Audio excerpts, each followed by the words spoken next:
जय हिंद दोस्तों।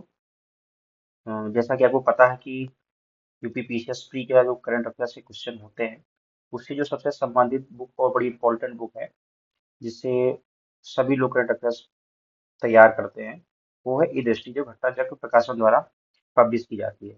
अब सबसे बड़ी बात यह है कि ई दृष्टि मार्केट में तो आ गई है। अब बुक मार्केट में आ गई है, अब उस पे सभी कोचिंग इंस्टीट्यूट अपने मैराथन वीडियो बनाएंगे या कुछ फॉर्म में पूरी ई दृष्टि करवाएंगे, और जो एस्पायरेंट है वो दोनों का सहारा लेंगे। मैराथन वीडियो भी देखेंगे, क्विज सॉल्व करेंगे और खुद से पढ़ेंगे। इन सब कयासों से दूर कि हम ये दृष्टि पढ़े कैसे, मैराथन वीडियो कब देखें और क्विज कब लगाएं, ये एक एस्पायरेंट्स के मध्य एक मुद्दा रहता है कि सर इनमें हम सामंजस्य कैसे बिठाएं, पहले हम क्या करें, बाद में क्या करें। तो सबसे पहले मैं आपको ये बोलूंगा कि जब भी आप ये दृष्टि घटना चक्री जो आती है करें, उससे पहले कुछ विशेष बातों को ध्यान ये रखें कि हमें ई दृष्टि जो 236 पेज में लगभग आई है, इसे हमको पूरा पढ़ना है कि कुछ सिलेक्टिव टॉपिक पढ़ने हैं हमें, जो हमारा कम मेहनत में अच्छे अंक दिला सके यूपी पीसीएस प्री में। तो उसी सब बिंदुओं पे चर्चा करने के लिए आज मैं ये लेक्चर रिकॉर्ड कर रहा हूँ, जिसमें ये आपको आइडिया हो जाएगा कि जो यूपी पीसीएस का करंट पूछने का ट्रेंड है 5 सालों का, वो क्या है। और जो मैं पूरी बातें बताऊंगा, ये मेरे द्वारा 5 साल का करंट अफेयर्स का ट्रेंड देखने के बाद यूपीपीसीएस का, उसके बाद ही बनाया गया है। तो लेक्चर को स्टार्ट करते हैं कि सर क्या क्या पढ़े जो ई दृष्टि किताब आई है उसमें। सबसे पहले मैं आर्थिकी का जो करंट अफेयर्स है उसके बारे में बात करूंगा कि जब जब आपको ई दृष्टि पढ़नी है तो उसमें आर्थिकी की कम से कम जो चीजें मैं बता रहा हूँ वो तो नहीं छोड़नी है। ठीक है, तो सबसे पहले क्या करना है, ये मैं 2019 से लेकर 2023 में जो क्वेश्चन पूछे गए यूपीपीसीएस में उनके ट्रेंड पे बता रहा हूँ। ठीक है, तो सबसे पहले हमको क्या करना है, आर्थिकी में क्या करना है, सबसे पहले केंद्रीय बजट और राज्य बजट के बारे में हमें आइडिया होना चाहिए। तो उसमें क्या है, केंद्रीय बजट का आकार कितना है, राज्य बजट का आकार कितना है, केंद्रीय बजट का अगर कोई थीम है तो वो क्या है, और राज्य बजट का कोई थीम है तो वो क्या है। केंद्रीय बजट और राज्य बजट किन मेन फोकस किन किन बिंदुओं पर है, ये मुख्य मुद्दा होता है आर्थिक करंट अफेयर्स में।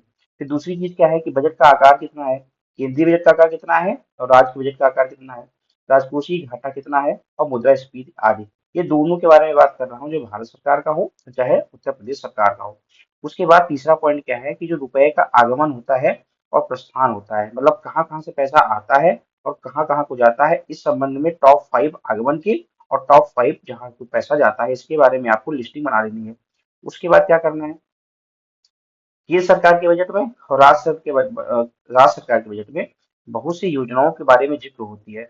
तो उन योजनाओं के बारे में आपको तैयार करना है कि नई योजना कौन कौन सी आई है और उस योजना किस विभाग से संबंधित है या किस मंत्रालय से संबंधित है, और उस योजना का सन क्या है, क्या मतलब इसी बजट में नई योजना लाई गई है या पहले से वो योजना चलती आ रही है। अगर कोई योजना पहले से चलती आ रही है और उसका नया नामकरण किया गया है तो वो भी आपको याद रखना है, ऐसे यूपी पीछे क्वेश्चन पूछ चुका है।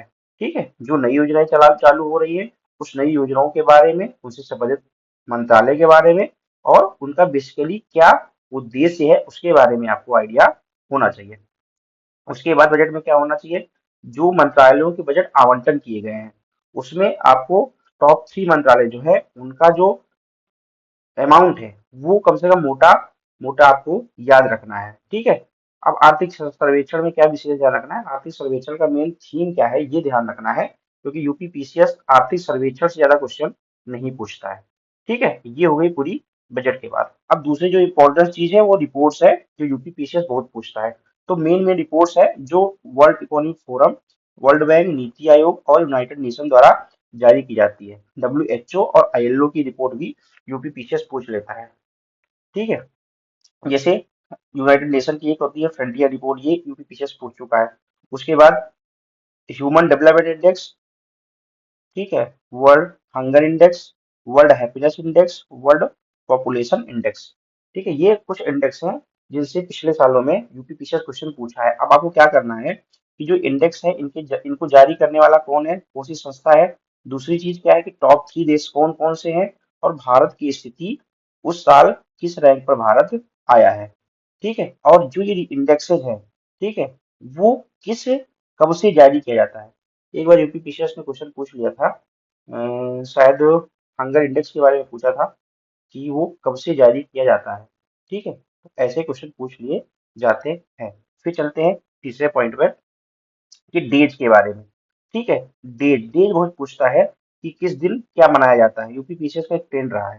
ठीक है, जैसे एग्जाम्पल के रूप में देखें तो डॉल्फिन दिवस कब मनाया जाता है या वेटलैंड डे कब मनाया जाता है, ऐसे क्वेश्चन यूपी पीसीएस पूछ लेता है। तो आपको क्या करना है, जो महत्वपूर्ण महत्वपूर्ण दिवस है उनके बारे में आपको नोट डाउन कर लेना है। और दूसरी चीज है कि अगर कोई विशेष दिन है तो उसका कोई थीम तो नहीं है। जैसे विश्व योगा दिवस आपका मनाया जाता है 21 जून का। अब उस साल का थीम क्या रहा है योगा दिवस का, ये आपको नोट डाउन कर लेना है। ठीक है, ये लिस्टिंग एक पेज में हो जाएगी, ये आपको कर लेना है। उसके बाद पुस्तकों से आता है, चौथी चीज है पुस्तक। पुस्तकों से क्वेश्चन बहुत आते हैं। तो आपको क्या करना है, अगर पीसीएस 2023 की बात करें तो 4 किताब पूछी गई, 3 से 4 किताबें कल पूछी गई थी। तो आपको क्या करना है, जो महत्वपूर्ण महत्वपूर्ण किताबें हैं उस वर्ष की, जिस वर्ष आप परीक्षा दे रहे हैं, जैसे मान चलिए अक्टूबर में परीक्षा होगी आपकी, तो उस 2024 की जितनी भी महत्वपूर्ण महत्वपूर्ण किताबें हैं उनकी आपको लिस्टिंग कर लेनी है और उनके ऑथर के नाम लिख लेना है। ठीक है, अब पांचवा पांचवा जो मेन टॉपिक है जहां से क्वेश्चन पूछे जाते हैं वो है कि योजनाओं के बारे में। योजना पहली बारे वाली मैं बात कर चुका हूँ, लेकिन मैं बात किया हूँ बजट के संबंधित योजनाओं के बारे में। अब आपको क्या करना है, आजादी के बाद की जितनी भी योजनाएं हैं उनकी आपको लिस्टिंग कर लेनी है, किस सन में वो अ, प्रचलन में आई और उनसे संबंधित मंत्रालय कौन सा है। ठीक है, अब छठा पॉइंट है अंतर्राष्ट्रीय घटनाक्रम। अंतर्राष्ट्रीय घटनाक्रम में नियुक्तियां और उनको अगर कोई पद पे है तो उनको कैसे हटाया गया और या फिर उनको सजा हुई, तो इस संबंध में न्यूज कभी कभी पूछ लेता है। सबसे इम्पोर्टेंट हो जाता है यदि किसी अंतर्राष्ट्रीय पद पे या फिर ऐसी संस्था में किसी भारतीय कोई भारतीय मूल के व्यक्ति की नियुक्ति होती है तो बड़ा इंपॉर्टेंट हो जाता है। और कैसे इंपॉर्टेंट हो जाता है, अगर किसी संस्था में कोई महिला नियुक्ति हुई है या उसकी उम्र, मतलब जो सदस्य नियुक्त हुआ है उसकी उम्र कम है, या फिर किसी देश में तख्ता पलट हुआ है, ऐसी अंतर्राष्ट्रीय घटनाओं से क्वेश्चन अक्सर पूछ लिए जाते हैं। तो जब अंतर्राष्ट्रीय घटनाक्रम आप पढ़े तो ये सब मुद्दों को ध्यान रखें। फिर अंतर्राज्यीय समझौते, जैसे एक क्वेश्चन यूपी पीछे पूछा था, असम मेघालय समझौते के संबंध में पूछ लिया गया था। तो मान चलिए किसी भारत के अंदर किसी दो राज्यों के बीच में कोई समझौता हुआ है तो उस संबंध में आपको अच्छे से पढ़ना है। दूसरे देशों से ऐसे ही समझौते आपको देख लेना है। उसके बाद अगर कोई सबमिट हुई है तो सबमिट के संबंध में कहाँ पे हुआ है, कौन कौन से देश शामिल हुए हैं, कोई अगर उनका विशेष वहां से कोई लक्ष्य निर्धारित किया गया है या कोई नया मोटो वहां से निकला है तो उसको आपको पढ़ना है।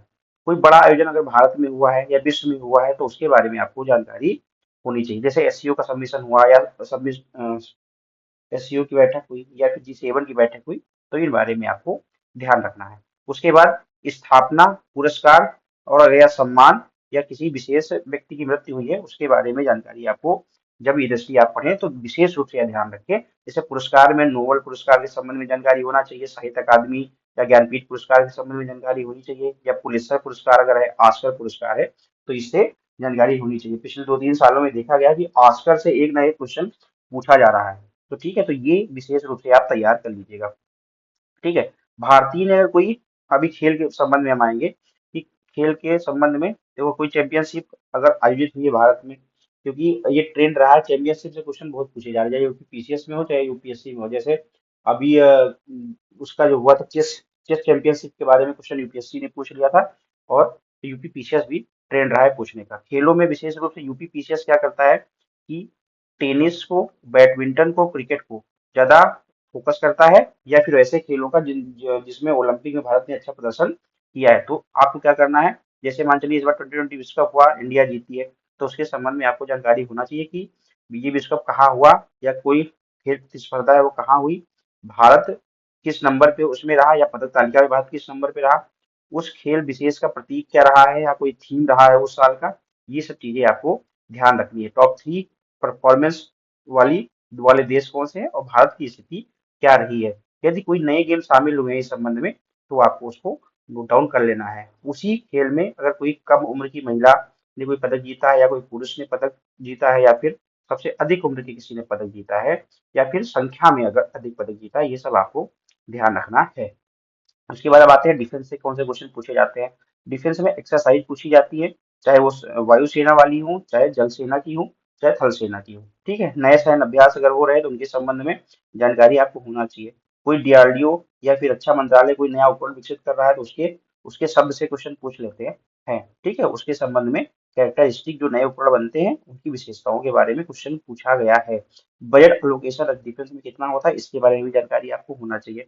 फिर विभिन्न अंतर्राष्ट्रीय समझौते जो डिफेंस के संबंध में होते हैं, चाहे वो अंतरिक्ष के संबंध के मामले में हो या फिर हथियार निर्माण के संबंध में हो, ठीक है, विभिन्न ऑपरेशन पूछे जाते हैं, ये आपको विशेष रूप से पढ़ना है।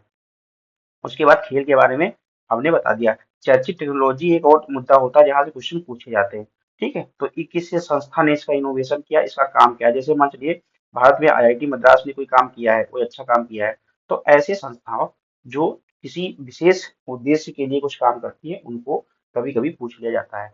फिर क्या है, भारत में प्रथम, अगर कोई चीज भारत में प्रथम में हुई है या फिर विश्व में प्रथम हुई है या कोई कोई नई चीज का आविष्कार हुआ है तो उसके बारे में आप ये दृष्टि जब पढ़ें तो उसका विशेष रूप से ध्यान रखें, ठीक है।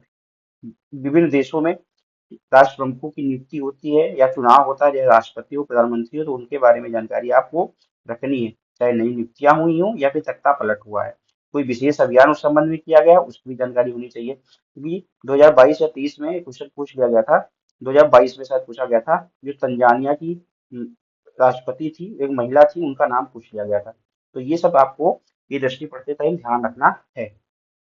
तो मुझे लगता है कि ये दृष्टि आप जब पढ़ें तो जो जिन जिन मुद्दों पे मैंने बात की है उन मुद्दों को जरूर पढ़ें।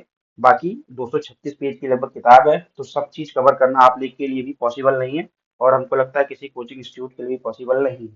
तो जितना हो सके आपको उतना पीवाईक्यू सेंट्रिक होकर आप पढ़ाई करें, जिससे आपका कम समय में करंट अफेयर्स तैयार हो जाए और आप पेपर में अच्छा रिजल्ट दें। तो आपको फिर से बहुत शुभकामनाएं कि आप वो पीसीएस 2024 में सफल हो। मिलते हैं फिर किसी अन्य लेक्चर के साथ, तब तक के लिए थैंक यू। जय हिंद।